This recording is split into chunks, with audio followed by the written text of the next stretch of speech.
I accomplished the first chapter in Colombia, working inside an intensive breeding farm of crocodiles.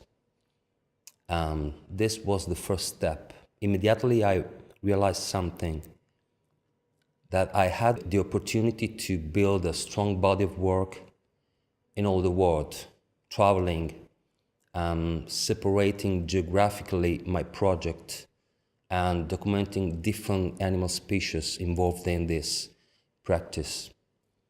The second chapter was accomplished in Poland, inside an intensive breeding farm of minks. In 10 days I will travel in Thailand, and I'll work inside an intensive breeding farm of ostriches.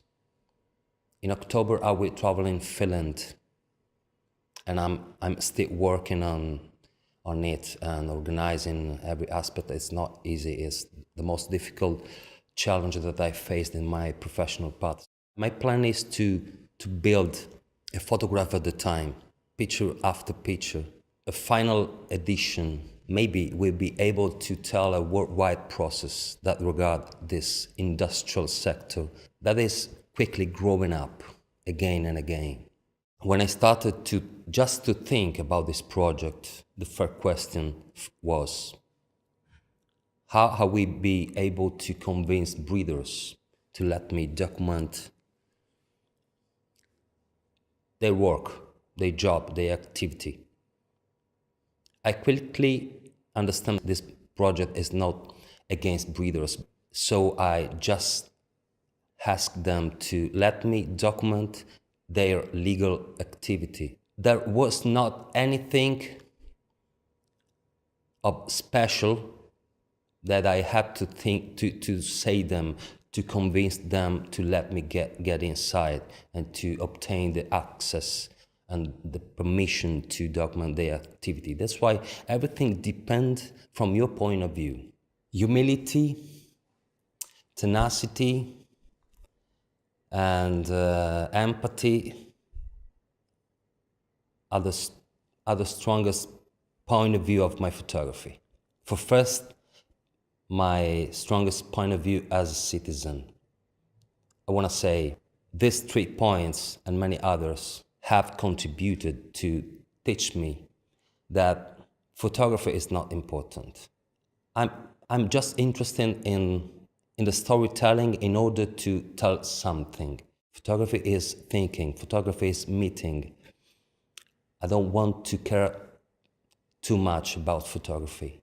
I don't want to become a slave about my photography. So I want just to take care about my thinking, about my attitude as a citizen, not as a photographer. Photojournalism is what I chose in my life. But at the same time, I don't want it become the perfect excuse to lose myself. I don't want to forget who I am. And what can I do even if I'm not a photojournalist? Photojournalism is the perfect excuse to become something of better. I think there's always the need to add a question to the debate. So debates need to be renewed. Photojournalism could be one of a right tool, right vehicle to create an awareness and vehicle the attention and stimulate the sensitivity of citizens, all of us. I'm talking about not only the authorities. We have to stop to trust too much in authorities. We have to be our own authorities.